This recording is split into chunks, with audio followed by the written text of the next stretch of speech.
Good morning and happy Sunday. তো আজকে রবিবার, একদম সকাল থেকে ব্লগটা স্টার্ট করলাম। একদম সকাল বলা যাবে না, এখন 11টা মতন বাজে।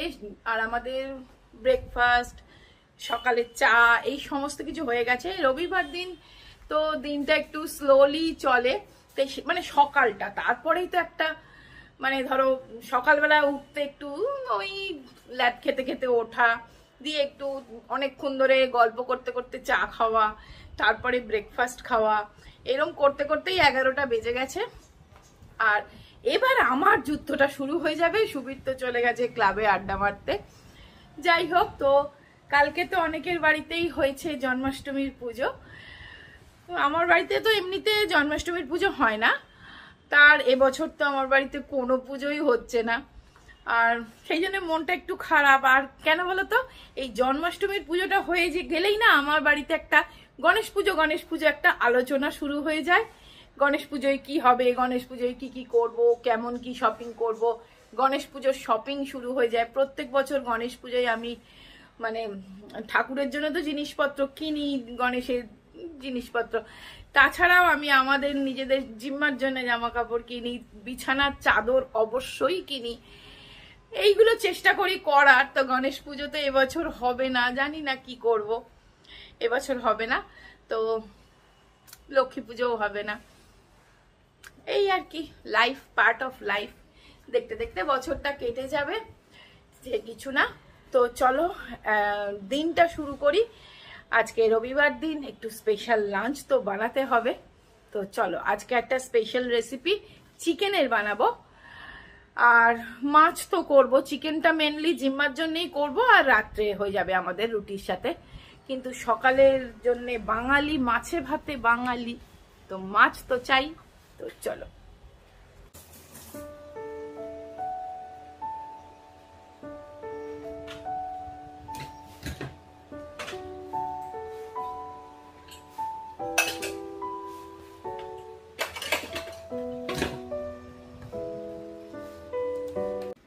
তো চলো ভাত বসিয়ে দিচ্ছি। আর চাল ধোয়া জলটা কিন্তু আমি প্রত্যেকদিন গাছে দিই, গাছের জন্য কিন্তু এই চাল ধোয়া জলটা খুব ভালো। তো চলো গাছে জলটা দিয়ে আসি, তারপরে ভাতটা বসিয়ে দেবো।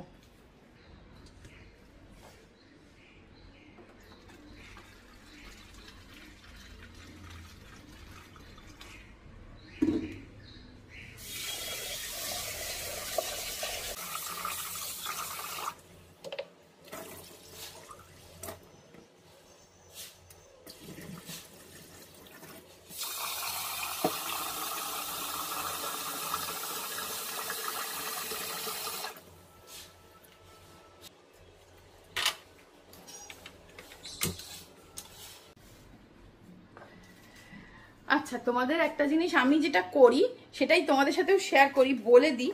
হয়তো অনেকে জানো, আবার অনেকেই জানো না। এটা হচ্ছে তোমার এই ড্রেন ক্লিনার, এক ধরনের অ্যাসিড টাইপস কিছু। এটা যখনই আমার মনে হয় না যে একটু হয়তো বেসিনটা জাম হচ্ছে বা কিছু, তখনই কিন্তু আমি একটু দিয়ে দিই। ধরো ওই 10 মিনিট ছেড়ে দিই, দিয়ে এই যেমন এখন একটু দিয়ে দেবো। মনে হচ্ছে যেন মানে হচ্ছে না, কিন্তু দেখো একটু যেন মনে হচ্ছে জলটা একটু স্লো যাচ্ছে। দেখেছো, জলটা একটু স্লো যাচ্ছে, আটকে যাচ্ছে।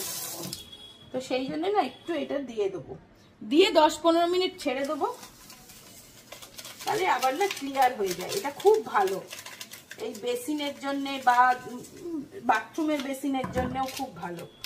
তবে এটা এক ধরনের অ্যাসিড, হাতে না লাগাই ভালো। তো চলো আজকে সানডের বাজারটা তোমাদের দেখিয়ে দিই। আজকে ভেটকি মাছ এনেছে, আর এনেছে চিকেন। ভেটকি মাছ এনেছে, চিকেন এনেছে। আর আমি সবজি কিছু আনতে বারণ করেছিলাম, প্রচুর সবজি আছে আর ওই জন্যে। আর এই লেবু এনেছে, আমি লেবু ভীষণ ভালোবাসি, যে কোনো লেবু হলেই আমি একটু চিপে জল বের করে খেয়ে নিই।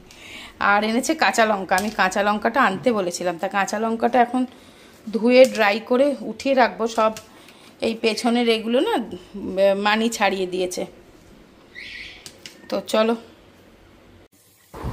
সো লঙ্কাগুলো তো দেখলে পরিষ্কার করে নিলাম, নিয়ে একটু ভালো করে ধুয়েই নিচ্ছি। এই বর্ষাকালের জিনিস তো না ধুয়ে তুলতেও ইচ্ছে করে না, আবার বেশি ধুয়ে যদি আমি মানে সঙ্গে সঙ্গে তুলে দিই না, তাহলে একদম লঙ্কাগুলো সব পচে যাবে। তাই জন্য এই স্যালাড স্পিনারটা দিয়ে আমি একদম ড্রাই করে নিলাম। লঙ্কাগুলোকে একদম ধুয়ে নিয়ে একদম সুন্দর করে ড্রাই করে সঙ্গে, তাও কিন্তু সঙ্গে সঙ্গে তুলতে পারবো না, এটাকে আমি একটু ব্যালকনিতে রেখে দেবো। তাতে কি বলো তো, একটু জলটা শুকিয়ে যাবে। একদম শুকিয়ে গেলে তারপরে এয়ারটাইট কন্টেনারে ভরে ফ্রিজে রেখে দেবো, এটা অনেক দিন ভালো থাকবে। তো তাই জন্য চলো বারান্দায় এটা শুকোতে দিয়ে দিই। আর ইন দ্য মেন টাইম আমি ওই স্যালাড স্পিনারটাও ধুয়ে নিয়ে চলে এসেছি, ওটাও একটুখানি ব্যালকনিতে রেখে দেবো, হাওয়ায় একটু শুকিয়ে যাবে, তারপরে আমি জায়গার জিনিস জায়গায় উঠিয়ে রাখবো। তো চলো মোটামুটি একদম রেডি হয়ে গেছে। এবার আজকে রান্না করব হচ্ছে চিকেন ঘি রোস্ট করবো, সেটা তোমাদের সাথে শেয়ার করব। আর ভেটকি মাছটাই করব ভাবছি, কারণ ফ্রিজে আমার না কাতলা মাছ চিংড়ি মাছ আছে, বাট ওগুলো করছি না, আজকে ভেটকি মাছটাই করি। ভেটকি মাছটা শুধু আজকে এনেছি, আর ও কালকে আবার ট্যুরে বেরিয়ে যাবে, অফিস ট্যুরে, কাজেই আমরা পড়ে থাকবে ভেটকি মাছটা।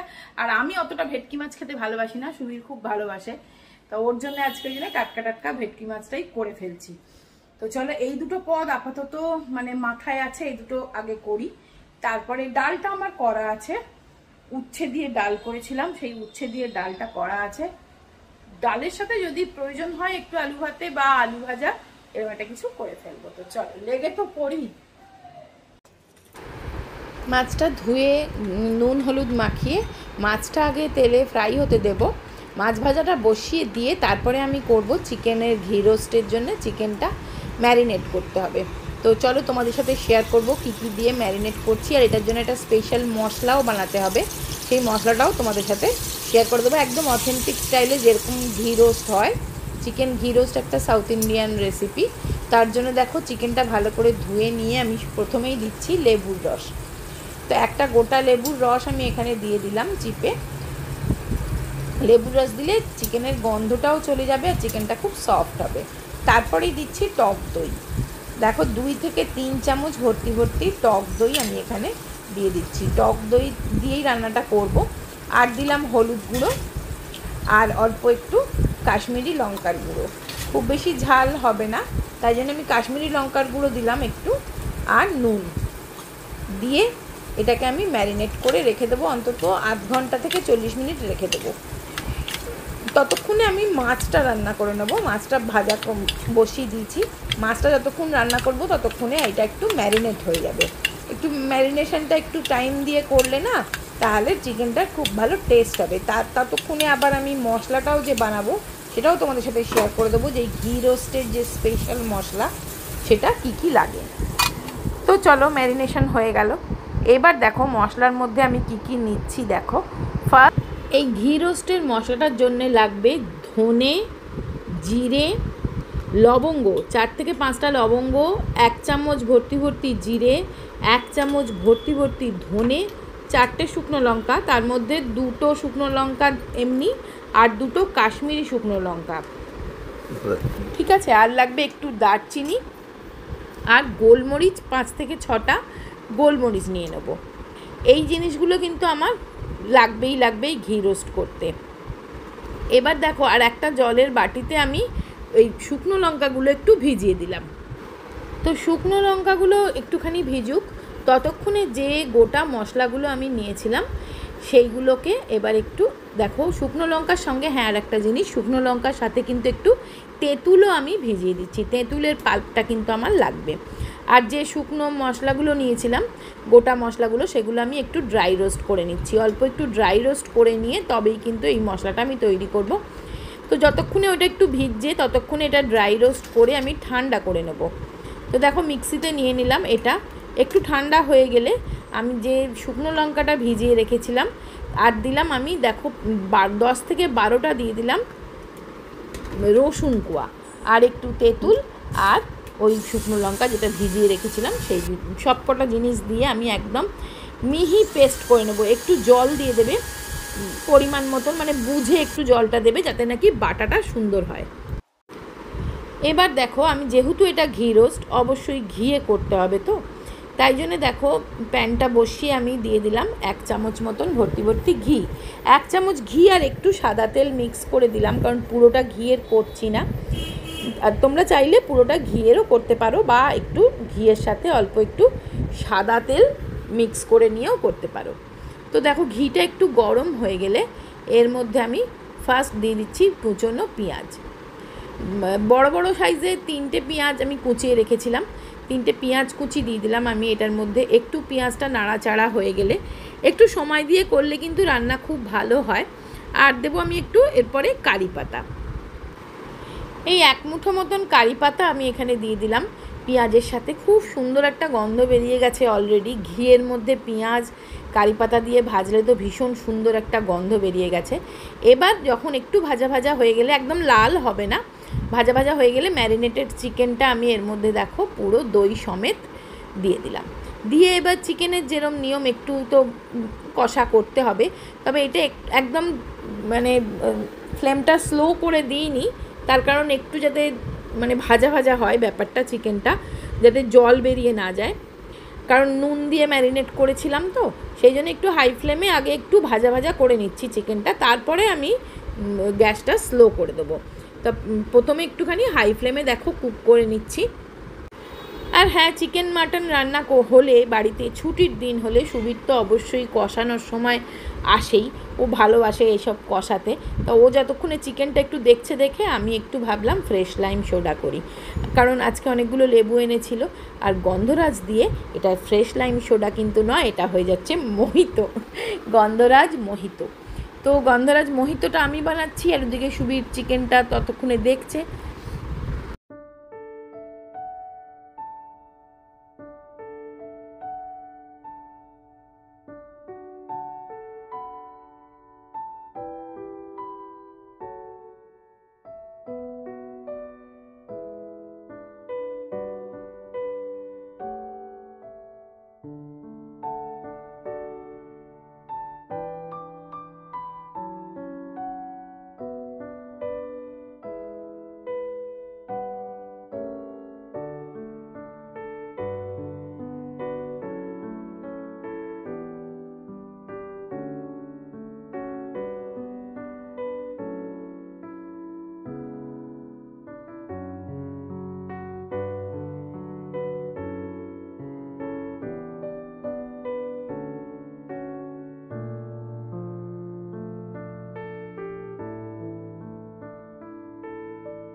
দেখো যখন কষিয়ে কষিয়ে এইরকম পর্যায়ে এসে গেছে, তখন আমি যে বাটাটা বেটে রেখেছিলাম, যে মশলাটা, ওই ধনে জিরে সমস্ত ড্রাই রোস্ট করে নিয়ে যে বাটনাটা বেটে রেখেছিলাম মশলাটা, সেটা দিয়ে দিলাম। আর একটু নুন দিয়ে দিলাম, তখন তো অল্পই নুন দিয়েছিলাম, আর একটু কারি পাতাও দিয়ে দিলাম।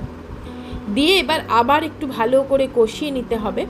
আর একটু ঢাকা চাপা দিয়ে দিয়ে করছি, কারণ মাংসটা তো সেদ্ধও হতে হবে, চিকেনটা যাতে সেদ্ধ হয়ে যায়, সেই জন্য একটু ঢাকা চাপা দিয়ে দিয়ে করছি। অল্প একটু এই বাটিটা ধুয়ে জলও অ্যাড করে দিলাম, বেশি জল দেবো না, এটা ঝোল ঝোল হয় না, তবে যার যেরকম গ্রেভি দরকার সে সেরকমভাবে জলটা দেবে।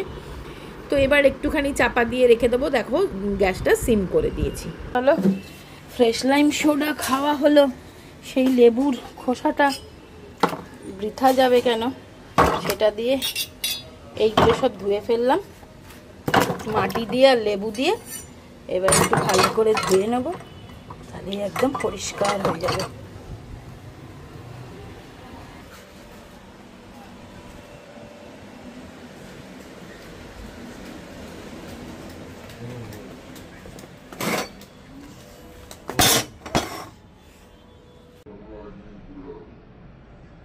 ফাইনাল লুকটা তোমাদের দেখিয়ে দিই। চিকেন একদম এটা হয়ে গেছে তো, পুরো কমপ্লিট হয়ে গেছে, চিকেন সিদ্ধ হয়ে গেছে। বাস চলো চাপা দিয়ে দাও, অফ করে দিই গ্যাস। চাপা দিলে জল বেরিয়ে যাবে। না না, তো ব্যাস হয়ে গেল। তো চলো রান্নাগুলো দেখিয়ে দিই। এখানে তো ঘি রোস্ট হয়েছে, আর এদিকে হয়েছে তোমার ভাত, আর এটা হচ্ছে ভেটকি মাছের রসা, এমনি কাই কাই আর কি। ব্যাস এই আপাতত রান্না করতে পেরেছি, আর কিছু করবো না। সুবীর বলছে আর কিছু করতে হবে না। সো চলো এখন বিকেলবেলা এইগুলো সব আমি সুন্দর করে মেজে ধুয়ে মুছে আর একটু শুকোতে দিয়েছিলাম। তো দেখো একদম শুকিয়ে গেছে, একদম ড্রাই হয়ে গেছে, আর দেখো কতটা পরিষ্কার চকচকে হয়েছে। তো এগুলো সেট করে আবার জায়গা মতো রেখে দেবো। আজকের ভিডিওটা এখানেই শেষ করে দিচ্ছি। ভালো হলে প্লিজ একটা লাইক দিও, আর যদি তোমাদের মনে হয় ভালো লাগে তো তোমার বন্ধু বান্ধবের সাথে শেয়ার করতে পারো আমার ভিডিওগুলো। আর হ্যাঁ, চ্যানেলে নতুন হলে চ্যানেলটা সাবস্ক্রাইব করে রেখো, আর অবশ্যই কমেন্টস করে জানিও কেমন লাগছে তোমার, আর কীরকম ভিডিও তোমরা চাও সব কিছু কিন্তু কমেন্টস করে আমাকে জানিও। তো আজকের মতন টাটা, সবাই খুব ভালো থেকো, সুস্থ থেকো, আনন্দে থেকো, অবশ্যই সাবধানে থেকো। আবার দেখা হবে একটা ইন্টারেস্টিং ভিডিও নিয়ে। তো বাই বাই।